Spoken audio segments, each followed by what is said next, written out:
so far. That's a minute 30 in. I mean, I'll figure it out at some point. We're back to like we're back. It's the full Murder Moose Squad. Oh yeah. I found this Josh guy. He disappeared, and it is good that you were back. Wow. Yeah, How you doing, brother? I'm very good. Sometimes, well, no, actually not often, but sometimes I have to, or not have to. Sometimes I fall into deep, dark holes, and I can't find my way out. And I found my way out, so I'm here. Well, dude, man, depression is a scary thing, man, and like, especially now. Wait, did you know that antidepressants can just randomly say fuck you and stop working too? I didn't know that, but I know that now, and I've switched it up with my doctor. All that. I didn't know that, but apparently they can just be like, yo, what's up? I'm just gonna not work anymore. And I'm like, huh? Dude, the body is so fucked up. The body is so incredibly fucked up, and the brain especially, man. Like, I know this that is how I have to talk about it. Very like just whatever. It is what it is. I have depression and I'm working on it and whatever. I mean, that's all that matters, man. You're becoming a Super Saiyan, Josh, which is all you ever wanted. And Josh was giving me shit before we started because he wanted to do Slacks, and I guess he said I was the one that told you about that fucking movie, dick. I know. Well, it wasn't because it was on the front page of Shudder. That's why I know, but it was on it. It was on Plex first. That's all I gotta say. Remember, Josh, I don't remember a lot of things, and I keep remembering. See, I'm working on that too. Weeks. I smoke way too much, and I'm changing that to. I'm just being a better person because you know what, I want to be. Josh is like starting his own meditation center where he tells you how to be like wusha. I love meditation. Wusha. I lost that for a long time. Like I seriously was like the meditation guy for 2 years with Headspace, this app that costs money and stuff. And then I was like, you know what? I don't want to spend the money this year because I did it for 2 years. And as soon as I stopped paying for it and stopped doing it, I like lost my mind again. I'm like, what the hell? So now I'm back with the Headspace again. I'm like, okay, I got my head back again. Dude, I did that thing for a while for the 60-day trial or some shit. It's so good, like, man. It's so worth it. Yeah, it's something that you have to do. Like, you have to keep on top of. As soon as you forget, then the benefits are gone again. So like as soon as like I just did that first like 2 days, I was like, oh, then I started to remember again, and I'm like, okay, you know what, this is a good thing. Yes, and you're a good thing. No, and Rod, it's good to see you. You're a good thing, and this show is a good thing. And it sucks that I had to say, hey, I got to take a pause, but I took a pause from everything too. Like I wasn't on Twitch saying hi to anyone. I wasn't like online. I just like I unplugged and zenned out, and I was on my bicycle a lot, outside with the kids a lot, and just like I don't know, getting back in tune with like life instead of like virtual, you know? Yeah, I mean, and it's the world we live in, right? We're in 2021, so like all the normalcies and everything that we had been used to. Not that I'm still not sure how much Josh's life has changed since COVID because I feel like a happy light down in my basement now, so I'm hoping it acts as the sun for me in this freaking dungeon. So I just want to see like a horror version of that sun from like I guess I don't even have to say a horror version because it is a horror, that the sun from the Teletubbies where it's like the sun with the baby, but like having like Freddy Krueger in it or some shit like that, and like just like screaming at you to be like. That is my basement though. Like you look at all the pictures on my wall, I'm sure. I don't know. My kids have to be desensitized. Well, they are desensitized to all the like the slasher, the big slasher figures. They know them all. Oh, Mike Myers, because I've been him so many times for Halloween and stuff. So they're just like, oh yeah, that's Mike Myers. Or. Are you sure you weren't dressing up as John Travolta in The Fanatic? I mean, oh my god! I have to revisit the movie soon because I'm going to record with those guys on Friday, and I'm diving into a movie I've never seen before, which is Nicolas Cage in Wicker Man. So oh, dude, it's so good. The bees! They're in my eyes! I know. I mean, I've seen. I've seen. See that? By the way, that's the like. I got. See, that's bad. That's just, it's so bad, but it's so weird on top of bad. But like, yeah. But that's where I'm like, I Nicolas Cage, that's where he can go. He can go there. And like, if you haven't watched that yet? No, okay, it's, I'm going to watch. You're going to have fun with that one. Oh, I'm excited because a good, bad movie. Dude, I was talking about it, but I bought this Blu-ray for this, like a couple weeks ago at Best Buy. A month ago, I picked up like 5 horror movies, and one of them is this Castle Freaks movie, and it was quite possibly one of the worst, just like it's bad because it's bad movies ever. I've like horror movies. There was tentacles coming out of vaginas and attacking people. It was just, it was a nightmare. It was a nightmare. It was not, and it wasn't a nightmare in a, entertaining way. So that was that was the thing. I watched that, and I watched Soul. What the hell was that called? Soul, where the guy is like, or he's like cursed or some shit. But yeah, so I was like, Soul, the Pixar movie. That one's hard.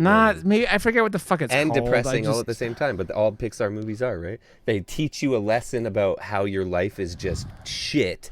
And that you have to get your shit together, and then you cry for like 5 minutes, and then you realize, everything's good, right? Isn't the point of childhood is that you don't know the world sucks? It's like until you have to start like paying the bills. Super like depressing, but like unbelievable too. Like super like well done. The best like storytelling is Pixar movies. I still think it's hysterical that like horror movies are like, people like light up their torches and get their pitchforks and come after them because they're the violence. But man, I think some of my most traumatic experiences in movies have been like Pixar movies and shit like that. Yeah. So, I mean, it's like the first 10 minutes of Up is like one of the most horrifyingly sad openers to a movie. Like it of all time. Yep. It's a short film that literally, if you aren't sobbing, you have no soul. Yeah. It's definitely I saw it in the theaters and was like, what? But why? Why? Dude, that and Coco hit me hard when I watched that one, man. I love I've seen them all, and I've seen them all too many times now, and I can quote Moana like every song we can sing now, like just as much as all the Frozen movies and stuff. But I need to start listening to the Shiny song some more because I get the I'm Shiny part stuck in my head. And I'll just walking around and go, I'm shiny. Because like I don't actually know the words I'm supposed to be saying at that point. And so like, and then I'm just like, I can't get it out of my fucking head. I'm singing the crab song from Moana. And I've seen that movie I think about twice. Yeah, but that's my God. That's a good part of the movie, man. Jermaine. Yeah. Dude, Jermaine. I mean, man, yeah, it's The Rock being The Rock, and then the high school student girl and everything. Man, that movie is all those movies are wonderful. I love them all. All the princess movies, I bring them on. I've seen them a million times. They're great. Whatever. Princess Mononoke. That's a different movie. I just watched that with my wife recently, and she'd never seen it. It's so good, though, if you like anime at all. Man, there was like a thing going around. It's like, oh, where would you want to go? Would you want to go here in the world and there? And then like Korea. And I was like, man, before this show, that wouldn't have been a spot in even the back of my mind that I would have wanted to visit. And now, since doing Murder Moose and seeing all the backdrop of Korea, I want to go to Korea so badly now. Yeah, just to see. It's a beautiful. Like, it's so beautiful, and then there's like the slums that are so slummy as well. Like they have all of it, and I just want to see it all. It's just so interesting to me. Well, we're talking about today, which was supposed to be a movie like 3 episodes ago, or 2 episodes ago. But Josh being out, we're talking about Bong Joon-ho's 2003 Memories of Murder, and he was the director of Parasite, and the slums that they show in that movie are just like the family that lives at the bottom of basically it's a drainage pipe that they've built a fucking house in, it seems like.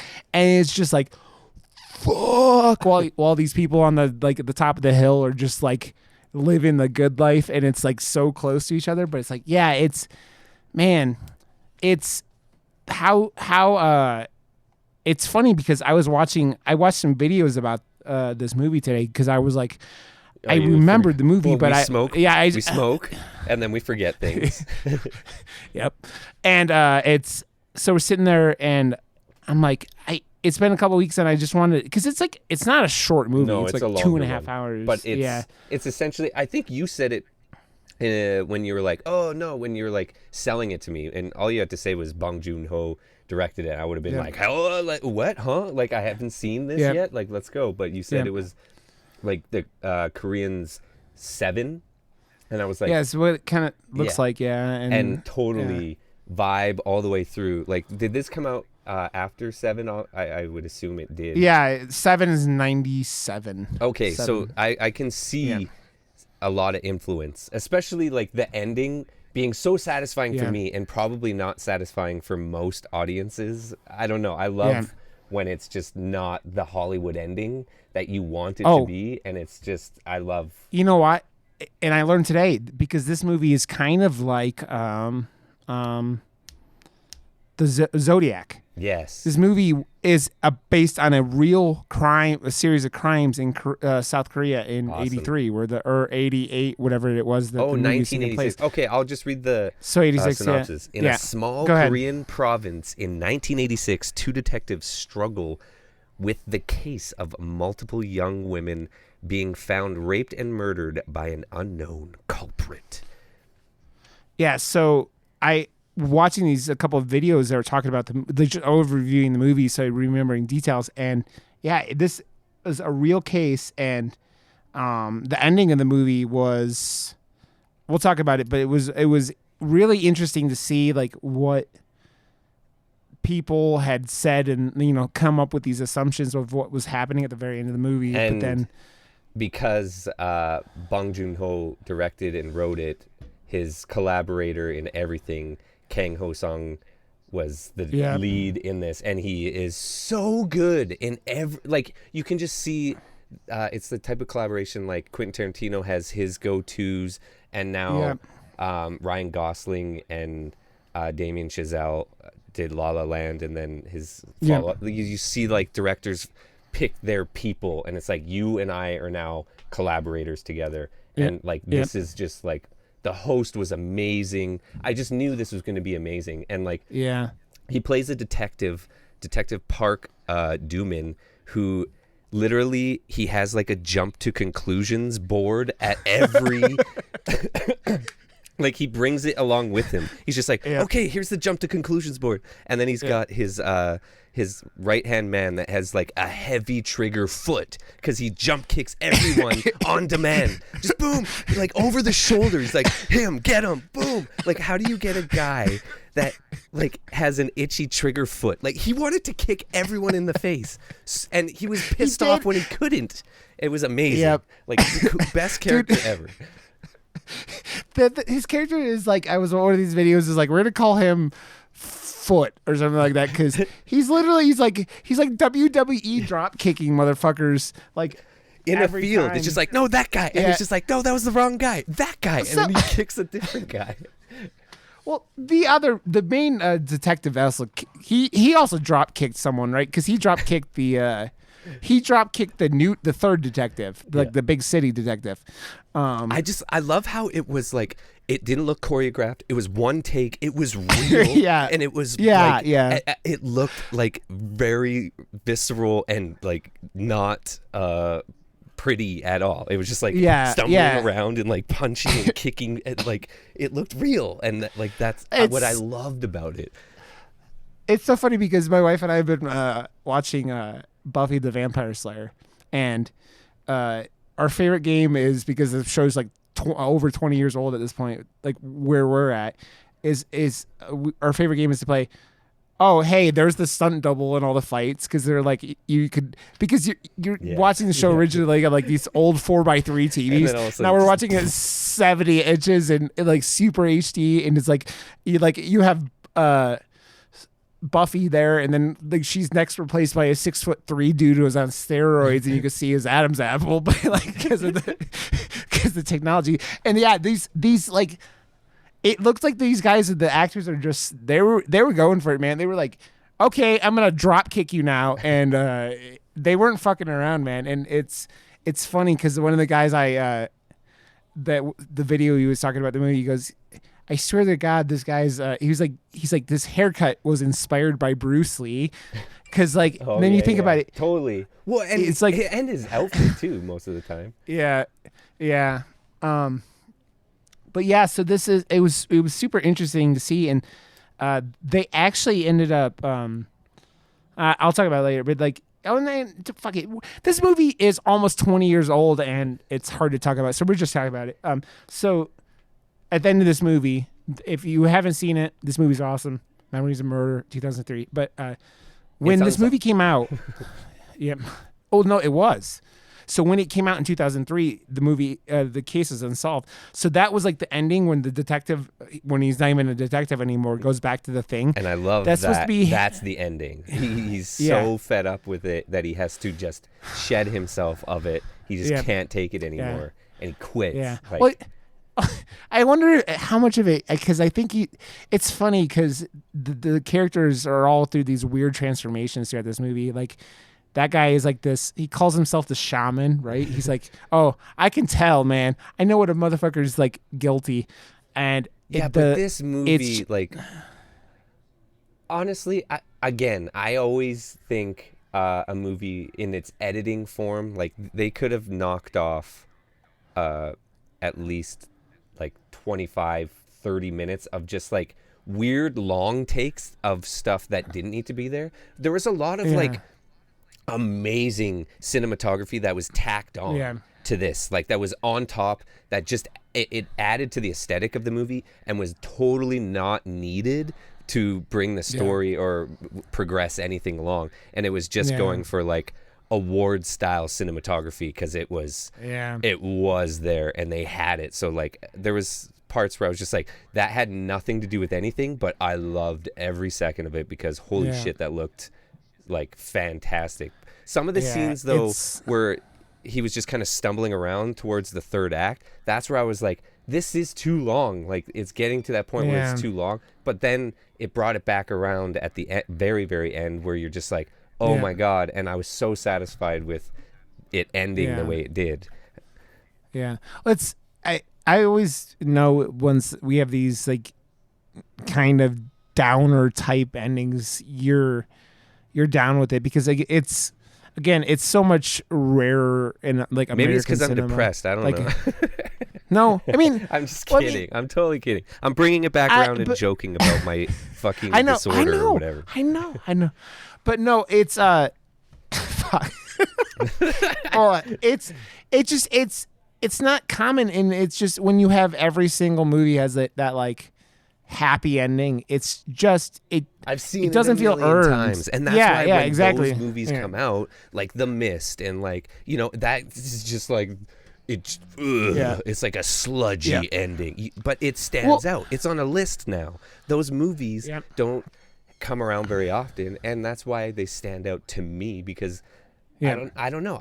I'm a punk kid that's just like fuck the norm, right? So I go like against the grain as often as possible. Yeah. Well, dude, it's that's why you think of movies. I think of like things like The Descent, where like I love that movie, dude. It is so metal. It's metal as shit. Like, but there's two endings, right? And like the U.S. ending is the cut off ending, where it's like they give you that jump scare at the very end. That's a wicked monster movie, man. Like that is just like those are real monsters, and it's all in the dark. It's almost like Blair Witch style, like it came out in like no one had really done a movie fully in the dark like that to that Yeah. level of like full Yeah. scare and like I don't know, like it was just really really well done.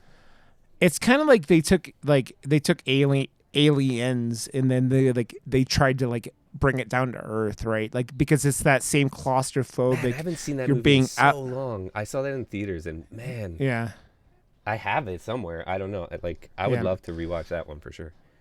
Yeah, just I mean that movie is metal. That he did two awesome movies to start off his career with Dog Soldiers, and then that I think was his second movie. Dog Soldiers. Fuck that movie. Okay, being a kid. Okay, we just watched this documentary, The Last Blockbuster, on Netflix, and like I'm obsessed with Blockbuster. Like half of my collection is from the like previously viewed, and I still has the like Blockbuster stickers on it and stuff. Yeah, and it makes me love my collection even more because it's just riddled with Blockbuster all over it. Yeah. I miss it so much.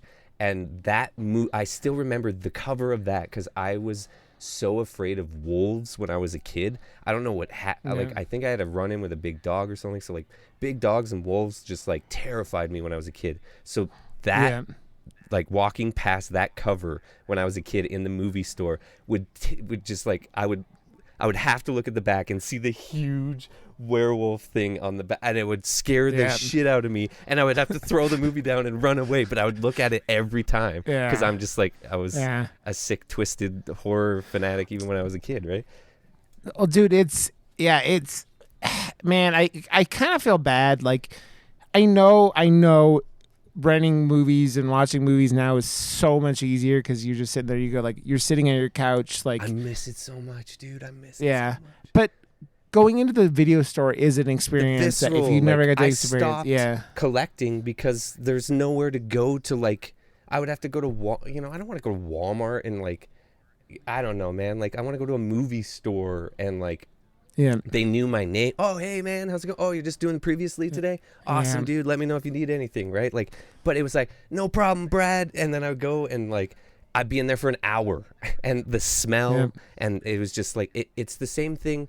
And why? And I miss it so much because of COVID and everything. But like, going to the movie theaters, it's not just going to see a movie. It's everything accumulative. You're going to the theater, like the smell. The people are there, the escalator, like going up or whatever. Like it's all this like this experience, right? And then the popcorn, extra butter, like it's all these things are like now I'm painting a picture for you, and the smells and like reacting with a crowd, like to something super scary, and someone in the far right corner goes ah to something that doesn't really scare you, but it makes it scarier because she screamed. Boom, like 10 times better experience because I'm so desensitized and I laugh at like gore and stuff. So that's like a weird experience for someone else to hear me laughing at something that they're just so terrified about. Like it's just that's what I do, right? Like I don't know. Yeah, I miss it, man. Dude, I say all the time. And you go back and I'll bring them up weekly, I guess at this point, but. Paranormal Activities trailers where they're just showing people like I gotta freaking the fuck out. Me and my friends did a parody of that like when they first came out called Normal Activity. I gotta show you that. It's like super super old, obviously. Yeah, definitely. Yeah, but yes, so though that was I totally get what you're getting at. Like such a good ploy, and that's made me want to see the movie even more than we were gonna see it anyways. But like. Come on, man. That's just good advertising. Yep. Man, so this movie is it's really interesting because especially after you find out that like it's so uncommon to like have a movie like this where it's what was it? The Jared Leto Denzel Washington movie that just came out, The Little Things or whatever. It was on HBO Max or whatever it was called. Had a kind of similar like kind of feel to it. Just wasn't that movie wasn't executed nearly as well as this. Again, the South Korean cinema, but it had that feel, and the ending kind of had that like. That movie had that kind of ending where it was like never confirmed that, like, you know, the killer was or who that he had suspected in the movie and all this. And it was kind of like this movie where it's like you make it think watching it through at the end there that they've caught this dude who they like. It's they what they suspect like 3 people or 4 people during the movie of these crimes, right? That's and why I said the jump. Like it was so funny. Yeah. The opening, it's just like, it's this guy. No wait, it's this guy. Oh fuck, and they're like celebrating and getting pictures on the fucking stairs, and it's like the huge like sexist thing, like go get us a fucking beer. Like I was like, holy shit, like what is this? Like this is crazy. Yeah. Like, Well, but then it's 1986, right? So it's really painting a picture of like how the times. And I guess South Korea in 1986 was kind of a mess, and that was like, this was the first like known serial killer in South Korea, right? And so like that was a big thing. So like the country's going through. I mean, it's like crimes that happen now in here that we can't, you know, we don't have. They didn't have 24-hour news shit to just like jump from conclusion. They just like focus on this forever, you know? With the whole scene where they're like, we're going to have to send it away to the U.S. and it's going to take like 14 days. And they're like sitting there waiting by the phone, and the whole case is literally like hinging on this thing coming back from the U.S. I was like, man, that would suck so bad. And the best part about that is they're waiting for the DNA to come back for this guy. Like it ends up being like the main suspect in like the end. They're like, the guy is like literally beating the shit out of this dude if he's not like ready to shoot him, because he's upside like, down. He's hanging, and it's been like 3 days in the dark of this guy drop kicking him in the fucking head. Like, tell us it's you. It is me. It was totally me. Just stop kicking me in the face, please. Like, yeah. Well, he's about to beat, like, it's funny because like all these cops go through this weird like cycle of like, it just shows what like extended periods of stress and like being frustration, because like it's like you have this 2 bumbling no middle of nowhere cops who don't have any idea how to solve a crime, right? Because there's no one there. There's like, they didn't know what this murder was, and so and you have, I just love how every time there's a new murder, it's such a mess that the first guy can't get anyone to stop going over the footprints and the like, stop, this is a fucking crime, stop, like yelling. I'm like, what is this? Like this is crazy. The one guy like rolls down the hill at the one of the first or second crime scene.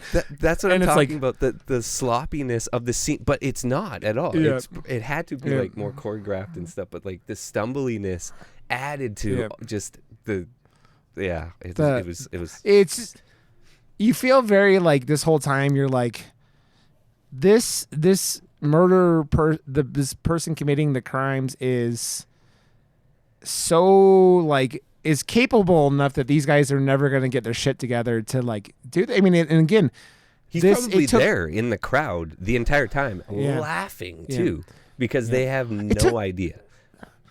It took him 30 years more to catch this guy in real life. So it shows you like, it's like, dude, it's, well, I don't know. Is there like a lot of people too, right? Like, I don't know. But the technology has to have like caught up now, obviously, right? So yeah. I mean, again, they had to ship away to America, and South Korea is a first world country. They're not like poor. That's showing you how like primitive that technology, because like the test is inconclusive, right? Like it's inconclusive, and it's like, well, I mean, I just love how that's I think my favorite part of the movie, because it's like the slump. And then that's when it all falls apart, because they're all hinging, and then they hate each other and they're fighting and stuff. Like this is just such a good movie, man. Like the score too, like just brings it to a whole new level, of course. But what was this? I'm checking quickly to see. This was like one of his first movies, I would assume. And yeah, Bong Barking Joon-ho's. Dog Never I think Bite. It was Motel Cactus. What's that? Okay, well, he did a couple other. Yeah, I've never heard of. I mean, Barking Dogs. It sounds just like a Korean. And movie. then some other shorts and stuff. So like, yeah, wow. So this is He's his just so good. second movie. Yeah, I can't say enough amazing things about The Host. Like that is just. yeah. Yeah, that movie is way more of a.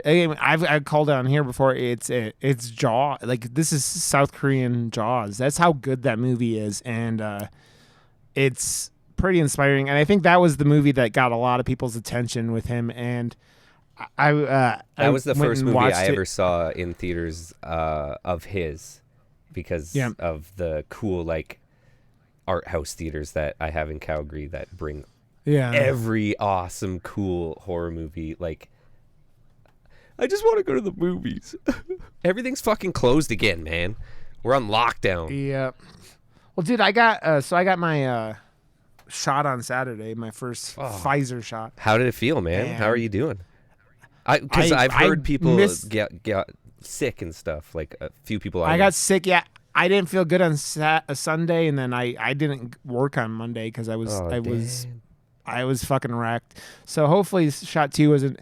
Someone said they wondered if, because I got sick back in like December, remember, and like or late November, and so that because of that, like in being that close to the having it might have been like a reaction. Really? I don't know. No way. Yeah, it's scary stuff, like, man. Like we don't know how, because like it's a brand new whatever. We don't know how. Yeah.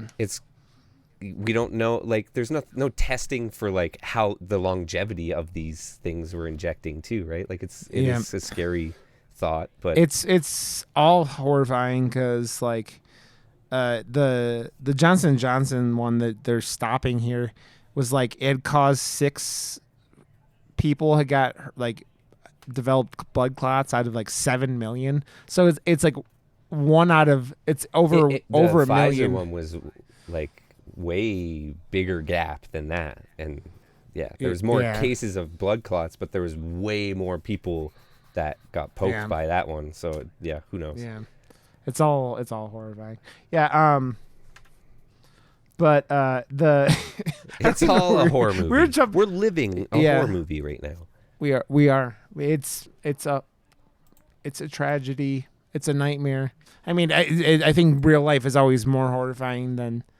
And again, that's another thing. That's like, it's funny. I was thinking about this while we were talking about this, and like the ending of this movie, and I went in not knowing what it was going to be, but like I think of bringing up Zodiac again.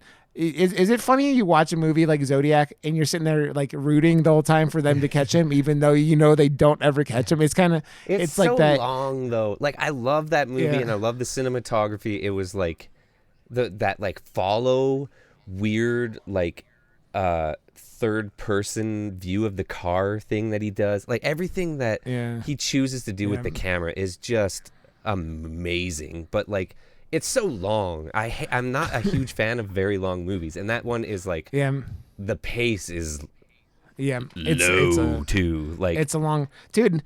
Again, we talk about it. This movie does. I think this movie is better than Zodiac. Oh and it does it in 2.5 hours instead of like 3. I mean, and it's still long. I mean, Josh, when you get over 90 minutes with Josh is like starts like. It's like a toddler who's like swallowed like 3 cartons of like nerds or something like that. Because I watched the Snyder Cut and I loved it. It was 4 hours and I loved it because I knew what he was attempting to do, and he did it because he took all the time in the world to do it. But he did it, and he was shutting. I know what he was doing. He was shutting absolutely everyone up. And he did it because it was 4 hours long. He hashed out all the characters that needed to be hashed out.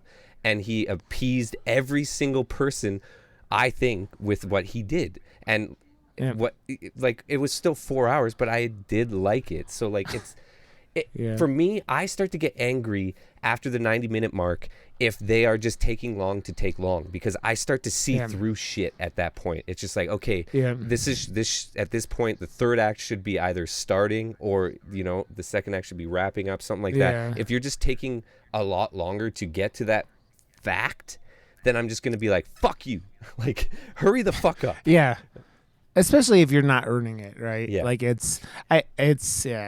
I will never remember going to see The Thin Red Line in the theaters with my dad when I was a kid. Everyone always talks about The Thin Red Line. Yeah, fuck. yeah, and that movie, and it's like, you're talking about, it's just long shots of the sky and first person shot first, and then it goes, whoa, look at whoa, it's the sky. That and naked islanders running around the whole time. It's like a National Geographic. The director was like, oh, you can go handheld? Do it.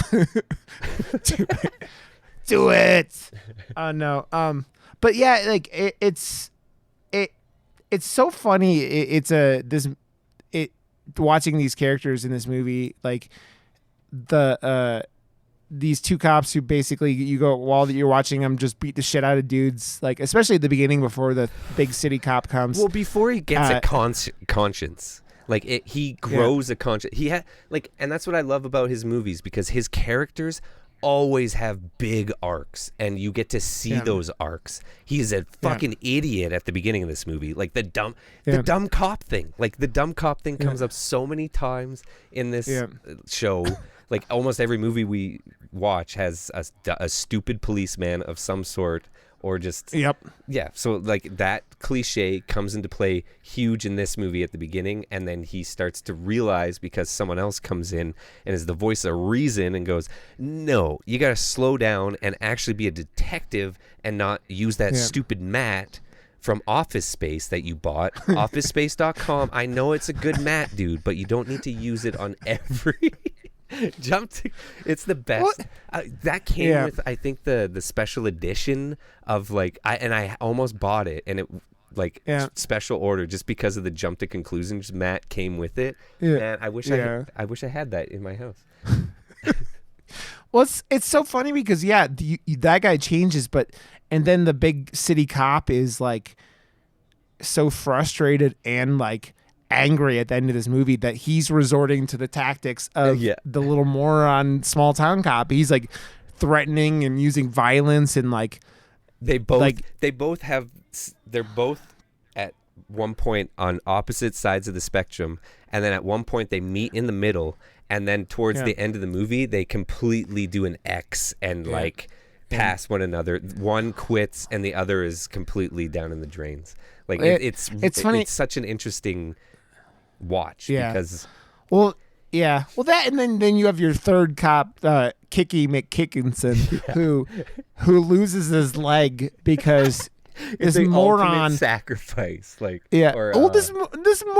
karma, I guess. It's totally karma, because they were torturing everybody to get their way. That's not police work. I think my favorite part of that whole movie is I laughed at was the one guy was hanging upside down, and the city cop's walking out, and he's like, "Did you do it?" He's like, "Yes, I did it." And because they've been beating the shit out of him, and he's like, "No, you didn't, you moron," or whatever he says. He's just laughing at this motherfucker because he's like, "You're too fucking stupid. All these guys are too stupid." It's and it's just that trying to get that conviction, trying to get that, trying to get that star. I love how it was down some cement stairs in a dark, completely dark room, and that added so much to the aesthetic of what they were doing too, right? With their table that not all 4 feet are touching the ground at the same time. You're like, oh fuck, man. It feels like where I would go into my basement when I was a kid, where it's it's kind of a scary place when you're a kid. It's like that dark, dank hole, and that's kind of where it felt like their interrogation room was. I was like, hey, we can't do this up on the main floor because there's too many windows. So we're gonna drag him down here so we can pin this guy up like a piñata and beat the shit out of him. which is, it's funny because like even with all that, like they don't show all that much violence like to any of these guys. It's mostly like the drop kicks, and then like you kind of start seeing it, and then it's like the aftermath where the guys are all like had the shit kicked out of them and whatnot, you know. But now that Parasite has won Best Picture and he's Oscar winner, Bong Joon-ho, like, what do you think? I want to see him do another horror movie. You think, like, yeah. And I love now that Hollywood, or just America in general, has like accepted Korea as like not just the foreign movie. It's Best Picture now, like, and it's in there, and I love that. And the only one. That's the only one. It's a thing. Like, think about that. We've had Best Pictures for like over 80 years. Yeah, I'm glad that there is that final inclusion. Yeah. It should happen 10 times. Look at this movie. Yeah. Why the fuck wasn't this movie like 2003? Like, nominated, open your eyes, people. Like, these are. Yeah, I mean, it's stuff like it. Well, this one three. Wait, no, he's won 3 Oscars. Okay, never mind. I'm on the different. They're all best. I mean, best, like, you know, best foreign picture and shit like that. But I think what you're saying is like, it's like Parasite's the only foreign picture that's ever won Best Picture. Yes, like usually it's like you have like a G.I. Joe and a Barbie, and like the G.I. Joe and like it's like a little kid. We're like, oh no, you guys can't touch each other because you're not from the same universe. But like, and then like, but now they're just like, nah, blah blah blah blah blah. But like, it's Barbie kicks Ken's ass and wins a Best Picture for a foreign film, and it just shows you how. But after I saw good Parasite is, like, because that came out, I think, early 2019, and it was on. When was that? I don't know. Like, because I'm always really Calgary Underground Film Festivals always happens in April, so it's happening like very soon here. So I'm always like very obsessed with movies around this time of the year, and Parasite was on the cuff list, and like it then was on every other like festival list and stuff. And I saw it early in 2019 and was just like, man, I don't normally like make people watch foreign films. Like, I'll be like, oh yeah, this is a cool one, and they're just like, yeah, you're a movie guy, right? Like, whatever, right?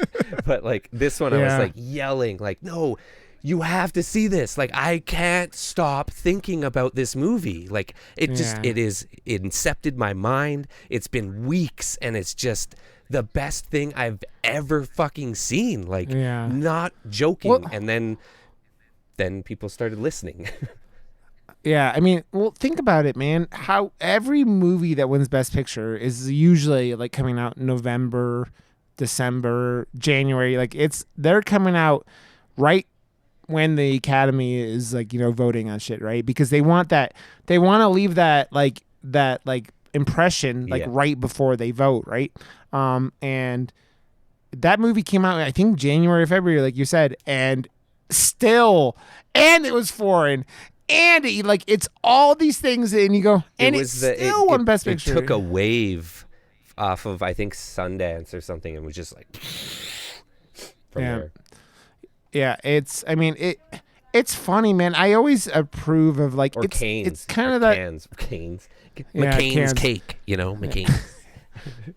It reminds me of a. How do you know what I was going with that? The McCain's cake thing. Oh shit! Yeah, it's always good. It's like Steven Spielberg. That's what I was gonna say. It reminds me of Steven Spielberg, where it's like this really really awesome director doing like crazier out there things early, and then like now like he's just winning best. Yeah, because I mean, Jaws is a crazy like. For a horror movie, right? Because it's like so good, but I don't even think most people think about Jaws as a horror movie, even though it is. It's one of those weird things like Ghostbusters. If you actually watch the first Ghostbusters, it's scarier than most other horror movies. Like in any direction for years, like on either side. But it's a comedy, and it's done so well, and it's franchisable, and blah, blah, blah. It just, it was all this package. It transcended, and it's pop culture now. Same thing happened with Jaws. Same thing with Jaws was a horror movie, but it was so huge, and it transcended so much in the box office way. It became pop culture. So then it's just pop. It's not, it's more PG because it's so accepted that it became PG, right? Like it's, if it was R, but because it's so widely accepted, it's like, oh no, this is just PG, essentially, right? It's Gremlins is a lot like that too. The first Gremlins movie, it has some really horrifying crap in it. But it holds up because it's all practical stuff too, right? Like other than when they add in the like laser effects of the 80s to like add effects, it's like, oh man, if you just didn't do that and kept the sparks that you kept in real life and like all the puppets and everything, it looks awesome. The goo and me and Brian were talking about you had said you haven't seen The Howling. We talked about it last week. You should watch it because that movie has this scene where the two werewolves are fucking by the campfire, and it turns into it's like a cartoon kind of thing, and it's the worst effect. Me and Brian both are like, holy shit! That it's a horrifying thing. It's like The Hobbit looking, or like the old 70s Hobbits kind of thing. It's the cartoon Hobbit movie from the 70s. So man, there's some the kind of dark stuff in this movie. I mean, it's about a guy raping women and killing them, and going into even like that last victim in the movie, it was really young. I mean, like, I think she was an 8th grader or something like that, right? Like, or something, like she was like 12 or 13, like whatever, because they went to the school at some point, right? Yeah. And the cop was talking to this girl specifically. It's because of the guy in the guy who was like jerking off in the field or whatever. It was like that the 8th grade girls were whatever. I just love how they reference that thing about the murderer coming back to the scene, and they're like hiding, and the other guy's hiding on the other side, and then that's what it like all comes down to at the very end of the movie, where he goes back to the gutter like however many years later, and the girl's like, this is really weird coincidence because there was like a random dude that just came here like last week type thing, and he's just like, what did he look like? It's just like, ah. So what did he look like? And she was like, he's normal. So this is what I was talking about earlier. So the director was actually doing this thing because this movie came out in 2003, where he was like looking into the audience, trying to look at the person who had done this, because he knew that the guy would go see like the movie, because this is like 15 years before he's caught. I guess so. Yeah. Wow. Yeah. I don't know why I didn't think of that. I was just like, I didn't think of that either because I didn't know it was a true story, right? Like that's the thing. Actually, like, I guess that's why I didn't think of that, because you just told me it was a true story. Fuck. Yep. So that's crazy that this is a true story, man. Like that. What I gotta look up about the guy after this, like after we record this, and see about him. But like I don't know much. I like all the videos I showed, like they just showed the guy with his like at the cop's desk with like a hoodie over his head, so I didn't even see anything. So, but I'm interested in figure out how they figured out it was him. But he got an award-winning movie made about him, so he's done something. Dude, the one thing that is really frustrating during this movie, and not because of it's the characters, not the movie, how they take these guys that, like the guy that's a little like, the guy who's a little slow, who like, like them blaming him was like, and I kind of understand, because like the guy was like giving them details, or like had been following the girl who died around, who was the victim, and then he was like talking about the crime, because you learn later on that he had actually witnessed it, but they fucked with this guy, and then he ends up getting run over by this train, that man. was so brutal. And you're man. you're like, well, again, but that's what makes this movie more interesting. Well, I guess that's the true story thing, right? So it's like they are all hinging, and it's finally like through editing too. But like they finally get to this point, and you know what I actually have to say that I love about this movie? It is a detective movie. It is a mystery movie. But at no point did I ever feel like this was a CSI episode. And that is like the best thing I could ever say about a movie of this like crime, drama, mystery. Those are the three describers of this movie. And it did not once remind or feel like CSI. That is a huge thing because CSI has tainted crime, drama, mystery for me.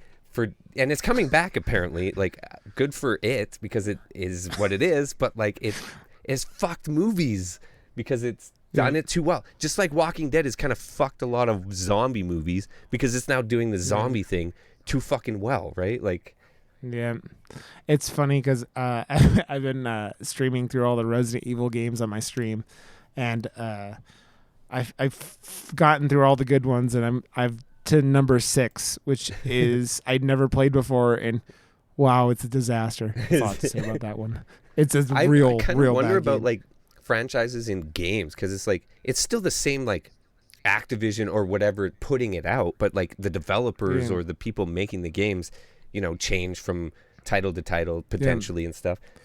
Yeah, and you think it's a franchise of like that size would kind of have more quality control, you know, like it's like who is well it's funny because you think about back to the 80s where it was like think of the Friday the 13th or Nightmare on Elm Street movies. They were all like you would like have someone make the movie and then like some second assistant director like down the line would like then make the next one, and then you were like the stunt guy for like this, you could direct the third one, and it's like they kind of did that with those that movies. Was the gag director, the guy who was in the second director only in charge of like directing the gags cuts, whatever. So whenever we go to like a gore scene or something, that's like what Greg Nicotero would direct back in the day and stuff, and then he became a real full-on director after, because his gags were better than most of the direction of like the whole movie. It's just like you go to the gags and it's like whoa, and he understood how to make it look really fucking gory or good, and like so those are usually the people that get the job after the fact. It's like, oh, that's the second unit director of just gags or something. Now you have the power. You think about it, it's that good cinematographers are kind of doing a lot of like visually a lot of the things that make directing so, you know, appealing to us, right? They're the ones showing us what we're seeing. They're setting up the cameras and where they're at and all this stuff. But that's where you get a team, like a director usually has the DP or like a cinematographer that they work with. It's like, oh no, you understand, and it's usually a collaborative thing, anyways, right? So like, But what I'm saying is, it's that thing though. Like, they're working together, but guess who gets all the credit most of the time, right? Even we talk about that. So those guys go into that role, like they learn and go down the road. I love them both. Yeah. Oh, I mean, definitely. But we sit here and we blabber on about cinematography and like Korean movies like a couple times a month. But so it's like, we're not the normals ones here. Yeah, but I love it. Though, like, I know, me too. I love you. Yeah. Like that's what. But yeah.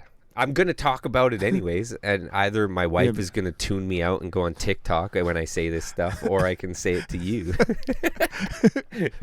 Yes. Man, yeah, so I also like kind of laughed after like it figured out what was happening with the one guy who was like who works at the rock factory or whatever, and they caught him. Like you talked about the scene where they're all like waiting for the person to come back to the scene of the crime. And the dude who brought the bra and panty like out to the woods and starts jerking off on Yeah, like talk about like I don't know. Like it's an awkward ass situation regardless, but like yeah. the fact that like absolutely every cop involved in the case is there peeping on you doing this. Yeah. Yeah. Well, it's talk about bad like timing. it's like it also felt like the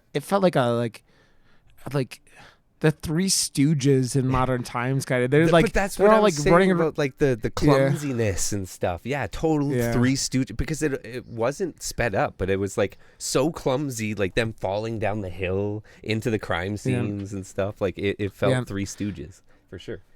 It's that thing, man. Like you think about it, that shit gives you like that like kind of that sense of authenticity, right? Because it's like you're like, shit, man, if I was in this situation I would have been falling over too, and then but I stepping on a stick. I appreciated seeing that. Like it added something to it for me. So that's the like, then they chase him, and then the only way it's funny because the only way they nail this guy, and like he's not the killer, but he was wearing these red panties like when he's coming to jerk off in the field. I'm like, this guy is really into underwear because he's jerking off on a bra and panties, and then like and he's wearing these and he's wearing these like really like lacy red things, and I'm like, and they like see the red underwear sticking out of his underwear at the like he pants went at the to factory lengths to get away too. Man, that guy's like, I need to come now, and he just like runs away, like runs into the woods with his. Then he blends into the workers. Yeah, he's like, you'll never find me, and they're like fucking with these dudes because they know who it is because they saw the fucking red underwear on him. Like, why are you guys fucking with these other dudes? But man, so he doesn't run away because he's there and he thinks he's not. Oh, they're foiled, ha ha! And they're like, no, we're not foiled. Yeah, even the shaman eyes can catch you if he gets everything. That was like the second or third guy that they beat up, and like they're trying to get him to convince. I think he was the one that the guys like. They're like, "Did you do it?" And he's like, "Yes, yes." And he's like, "No, you didn't, you liar." And then you talked about how they were treating women in this movie, and this is it's funny because like the biggest piece of evidence that they get the whole time this movie's going on really is, besides the scene in which they send to America, which doesn't go anywhere, is this woman cop figures out that every time a murder's happened, someone's like requested this certain song, and she's the one who told them about it, and like. It ends up being like how they kind of get or start chasing the third act, like potential like perpetrator, right? But not after like belittling her and saying that it was a terrible idea, and then they use it anyways, right? Like yeah, they treat that. They do not, man. This is so like 80s like workplace shit. Like people make jokes about it. This is like them. Oh, like, it was bad. Oh, you're just a lady. We're not going to listen to you. Oh, wait, that was good information. It's like, but that shot in the tunnel with the train tracks and the silhouettes. Oh, yeah. Just still, like, there's so many like shots in this movie that are like almost burnt into my brain to like remember. Yeah. Just because they need to be remembered. Like it was just visually so well done and like fitting, and it's just this is why it stands above. Yeah, well, it kind of reminded me like the guy running down the tunnel. It's like it's so real because it's not this guy just like running down. The guy's like stumbling and running into the like tripping and falling over himself as he's trying to get away. It kind of reminded me of like the very Quentin Tarantino of a shot, kind of, right? And this is way before like what I'm thinking of is Inglourious Bastards, when the one chick gets away at the beginning and is like like swerving and diving through the field, right, to get away from the Nazi dude. and it's like that commitment to not being overly perfect. Like it's funny because South Korea just does stuff that's beautiful. Like they're not like playing like Metallica songs during the middle of the movie. They're playing like like orchestra sets that. I don't know, man. Like the whole Suicide Squad thing comes out, and I'm just like, I don't know, man. Like it looks all right. It looks loud and whatever, but it's just like I've seen that slow-mo fuck. It's just like it's the exact same fucking like it's gonna be better because it is James Gunn, and if they let him be James Gunn, there's gonna be some funny James Gunn isms in the movie that I'm gonna be like, hell yeah, he got to do that. Fuck, that's fun. Like I mean, and that's what I like about James Gunn movies. Like 2 thumbs up from me because he got to be James Gunn for a bit. Cool, woohoo! You know, like I love Slither. I love like. And he collaborates 100% with his boy, and he's in every movie, and it's like I love that about James Gunn and his package, like it's all the package. There's his boys and his, and he's super funny in his writing. Yeah. But like, dude, have you seen the Suicide Squad what? The John Cena going off about eating a beach full of dicks. Yeah. Just that's totally like he's bringing his James Gunn isms to and that's what's gonna make that movie fun. But like, dude, the trailer itself with like the AC/DC and like it's like do something a little different. It doesn't get me super pumped because I've seen that trailer package for 16 other movies, right? Yeah. Well, dude, it's what I'm saying. It's like it's that thing where you have these songs that are big and loud and like, but dude, I walk out of these South Korean movies and I'm just like remembering the violin. It's that small, like intimate music that just leaves an effect on me. We're on completely different opposite ends of the spectrum with this movie and me referencing Suicide Squad. But like, no, like this is completely different. This is apples and oranges. Like this is a drama. Yeah, is the main thing for this. But it was more making a statement like how the scores of every South Korean movie we've done has just been like one of these things that just like stays with me in how beautiful it is. And it's not like, again, I'm not jamming headbanging to Metallica. I think well, I totally.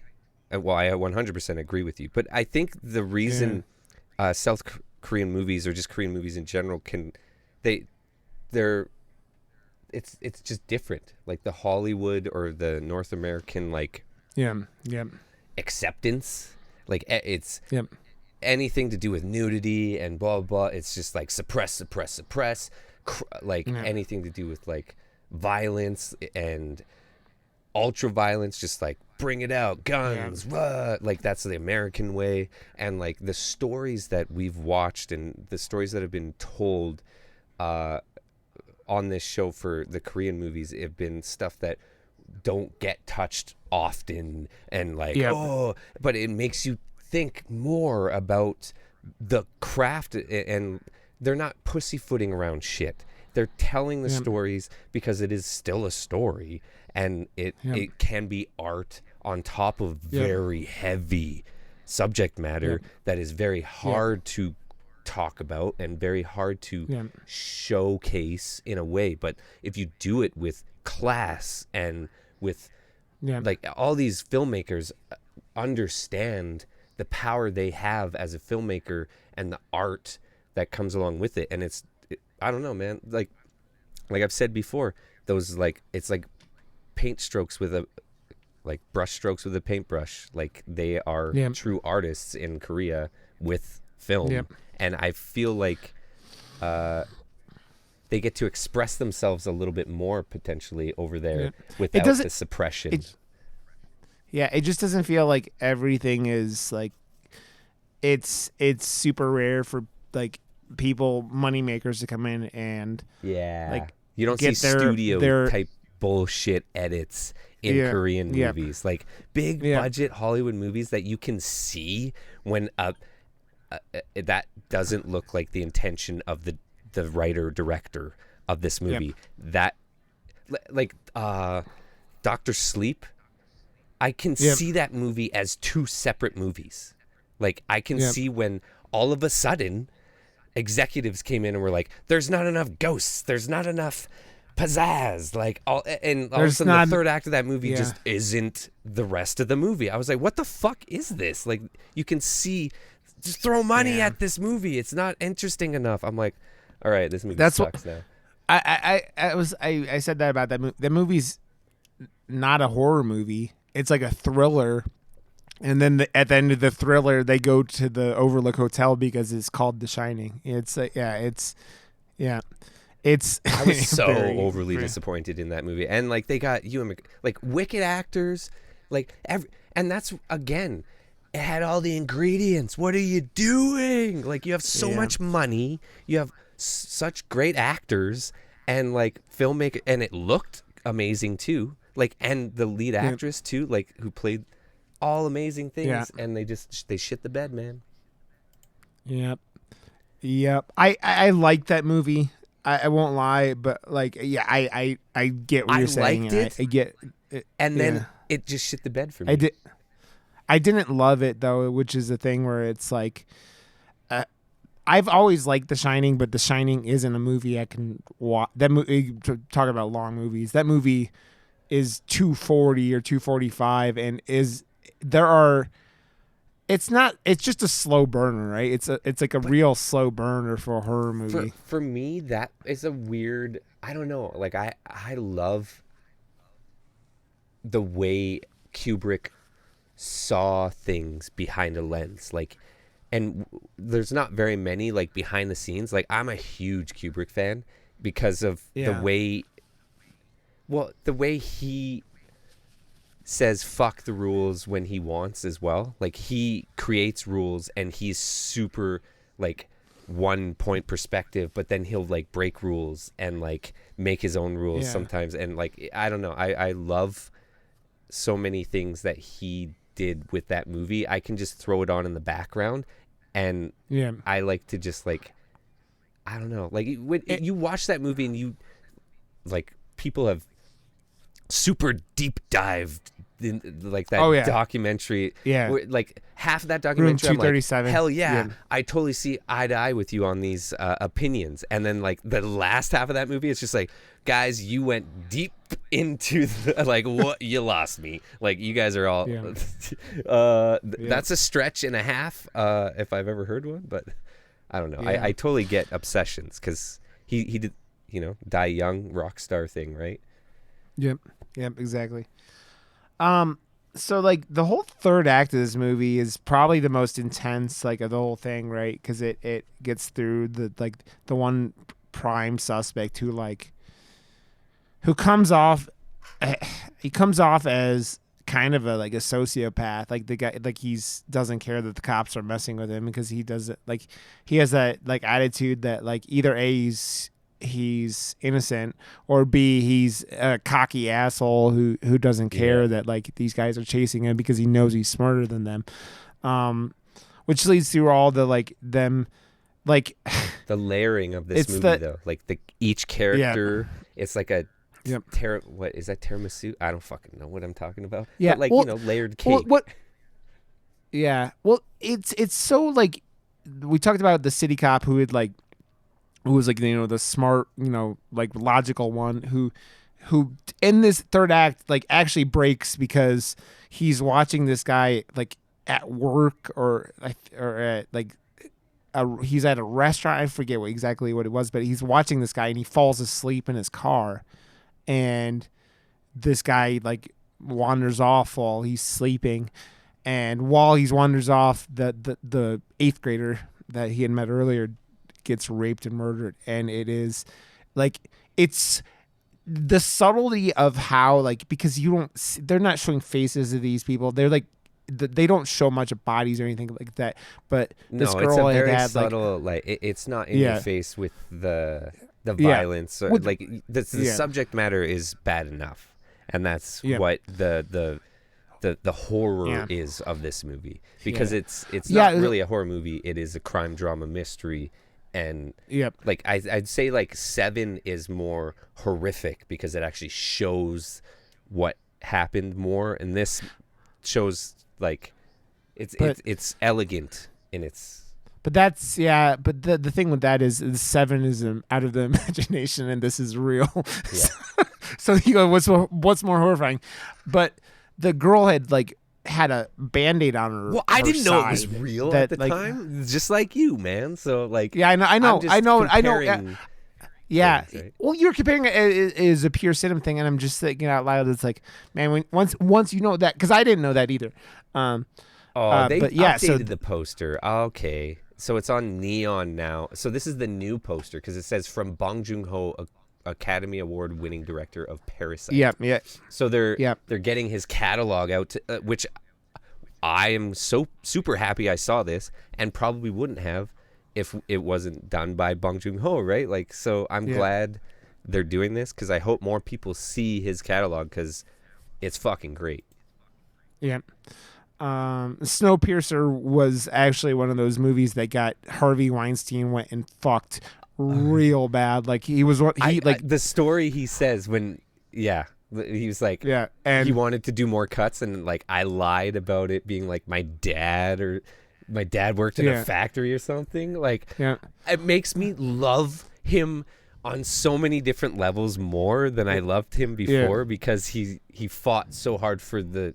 Like, he knows what he's doing. Like, fuck off. Yeah. Especially Harvey fucking Weinstein. But, like, fuck off executives fucking with movies, especially with artists that are this fucking good at making them. Yeah. Like, let them be. Yeah. I was watching a internet video about this Cody Leach channel guy I watch on YouTube sometimes. He was doing, like, top 5 movie cuts he wanted to see. And number 1 on his list was... like horror sci-fi movies, and then number 1 was Cursed, the Wes Craven vampire or a werewolf movie with Christina Ricci, and and so like Harvey Weinstein is why that movie is the way it is, and fucked it multiple times, and then like made him reshoot it once they were 70% through. What? And he's just an asshole. Yeah, and then like made him go to PG-13 from like this like it was a hardcore R like werewolf movie, and it was like, again, is it just Harvey Weinstein? It's the same thing you're talking about, but like this guy, he was positioning. He wasn't making a movie. He was saying, we have a slot at this time that needs to be this rating, and he didn't care what the movie was, and he wasn't, and that's the problem. He was filling a slot in the time frame of a executive that he's like, okay, February we need a fucking movie, and it needs to be PG-13 because the teenagers in February need, and that's all he was thinking. And he's like, okay, well, this movie fits the budget mark, and I can swing my little dick around and say fuck you to that's what happened. And that is the worst thing. That's the Snowpiercer getting, and I think it's obviously getting, kind of adjusted because people, I mean, TNT and their Snowpiercer TV show and stuff like that. It's another movie that just like is wonderful. I haven't seen the TV show. Have you seen it? No, my wife watched some of it and she said she liked it a lot. But so. he's involved with it, is he not? I think he has some like producer credit or something like that, if I looked at it. But yeah, so I gotta check it out. What is it on? It's on TNT, I think is what it's on. Oh yeah, TNT. Cool. I still need to watch Okja, the Netflix movie with the, like, genetically modified. Got Jennifer Connelly. Man, she doesn't age. She is like. Yeah, she looks good for her age, man. She doesn't age at all. So we talked about the ending where they finally, the guy breaks and then like almost kills this dude. I don't even know if he actually shot him when he was like shooting into the cave, but so I guess after looking into this, like the ending of this movie was like left a big mark on people. like I told you, it was the director. A lot of it. So basically, the shaman cop from the whole movie. This goes from 86 to what 2003, I guess, or something. Right when it came out, and I think, right? Yeah. So the cop is no longer a cop. He's selling like juicers. It seems like he's good at it. And it was funny because one of the videos I saw pointed out he's wearing glasses now, and his like whole thing was like how good his eyes were at the beginning of the movie, and then he's wearing glasses. Yeah. The slide down to reality is what happened at the exactly. end, and like his job is a perfect like he's pushy. So he's a pushy salesman, and he's really good at it because he's always been pushy. So now he's slid down to the reality of what he probably should have just been doing the entire time. Yep, exactly. And the whole blast shot is beautiful, right? Because it's like that super golden like field, golden and hour. Yeah, and the little girl who I still like. Pretty sure just appeared out of nowhere. I mean, I know it's a movie, but she appeared out of nowhere. It seemed like. What are you doing here? Holy shit! Where'd you come from? He basically goes back to this drain pipe that the first body was found in these murders, and I think because he was driving past and he saw and he's like, "Fuck," and just to remember what happened with this case, and they never caught the guy. And he looks in this drain just to like, oh fuck, yeah, like there could be a body in here again, right? Yeah. And this little girl walks up and she's like, a stranger came by, and he's like, oh, and she's like, yeah, he said he remembered doing something here, and he's like, what? Well, did you see his face? She's like, yeah. What do he look like? He was normal, and this is the whole like. Where he looks into the crowd and like looks into the camera. It's like very fourth wall breaking, kind of like staring at the audience for a second. And so like the whole fact that they were doing that to like he's like looking into the movie, like, because now knowing that it's a real movie and like not real movie, a real story and everything, I would have probably recognized that, seeing that. But for me, not knowing it was a real story, I thought he was breaking the fourth wall and saying to himself that he realized that he's never going to find him anyways. So like, or something like that. I don't know. Like I thought it was like a self-reflective moment for himself, not looking into the crowd, but like knowing that is like super like way more powerful now. Yeah. Because wow. Yeah. You think about it, because like all these guys are like at crime scenes. You think of The Wailing that we watched a little while ago, where the devil guy is like showing up at the crime scenes and just watching, right? I think it's like a Korean thing. I don't know. Yeah, well, that's the old like arsonists are always in the crowd after they burn a building down kind of thing, right? Totally. It's the whole like they want to watch the cops show up or whatever. Well, maybe or not a Korean thing. Maybe it's just the Korean movies that we've been choosing. Yeah. So and it's that's basically the end. Like they hadn't caught the guy, and they caught him 15 years after this movie came out. So this movie is just a mess because everything that happens in this movie to the people is like it is horrific. It's fucked up. And I think what happened, from what I saw, the little information I saw, was that they correlated. He was in jail somewhere else in South Korea for like something the same crime, basically. Oh, really? And then they like correlated that this guy, like, I don't know if he waited a while or something, but he was like, then they went, oh, this motherfucker, okay, that's who did this shit. And I think he admitted to it. Or something like that. So okay, I think he admitted to all of them, like 9 or 11 girls or something insane like that. But like, it was such a weird, like, there are things about this movie, like in the crimes, where like he would kill people and then like kill these late women and then put their underwear on their heads, and it was like the most like shame. Like he'd bound them up, like would tie them up with like their hands behind their backs and feet and shit, like that was like hogtied, like, and it was all very, very, like, again, hard to watch. And I don't know if it makes it even harder to watch when you watch it knowing that this was like based on this real series of events, but I don't know. On Amazon Prime, it says Memories of Murder NC-17. What? No way. There's not even is there nudity in this movie? I don't even. Oh, maybe I don't know. I don't remember. Okay. What? Really? Oh, it's the hour 20 mark. We're done. Yes. Okay, Josh. Do you have a movie you want to watch next week? Dude, what's your? Because we have deep dived. We dove into I came out of the deep dive and we deep dove to 2003 for Memories of Murder. I've said so many times that I want you to see Pontypool. Let's fucking do it, man.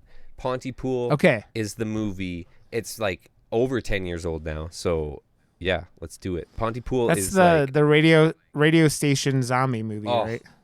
And I've met him like just randomly. He's just like at Cuff and stuff, and I'm like, their 10-year anniversary was there, and I have like a interview on my YouTube channel. Like, this movie is just, it's so randomly in my life, and it like, I love it in so many different ways because of the randomness that it came into my life, and it's so fucking good.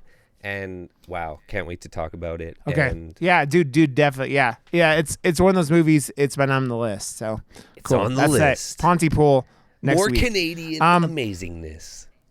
We're a little behind on YouTube. I have to put those videos up for the last couple episodes whatever, on man. YouTube, but those will be up. So. Hey, I just took everybody. 2 weeks off to be whatever, so whatever, man. I lost my weekend to like being COVID sick with the vaccine. Dude, so. Get better. Okay, I'm better now. I'm back to normal. Well, so you sound I'm gonna good. I'm gonna go sleep and have a good one after this. So. Okay, everybody, Pontypool next week. Our website, murdermoose.com. We are doing, I think it's all updated. We're up there. Our Twitter is Moose Murder Pod on Twitter. Our email is murdermoosepodcast@gmail.com if you want to send us an email. Leave us a 5-star review if you want somewhere, wherever you listen. And thanks for listening. You guys, it means a lot to us. So if you have any comments, anything you want to say, contact us somewhere. Yeah, how and we'll do listen. Like, I wish there was just like a one place that I was just like, hey, come and talk to us. Comment on this right here. Because like when we're like, I don't know, man. Like, we're everywhere. Kind of like Twitter, but I want to talk to you guys. I want to see the comments. People come up and they're like, hey, I love the show. It's just like, oh, which one did you listen to? I don't even know. Oh, I like the show. Yeah. Okay, cool, man. Yeah. Awesome. Well, I appreciate you liking the show, man. Yep. Me too, man. Me too. Okay, everybody. I love you, Josh. I'm glad to have you back, you sexy fuck. And we will see you guys next week. So have a good one, everyone. Bye. Love you. Bye.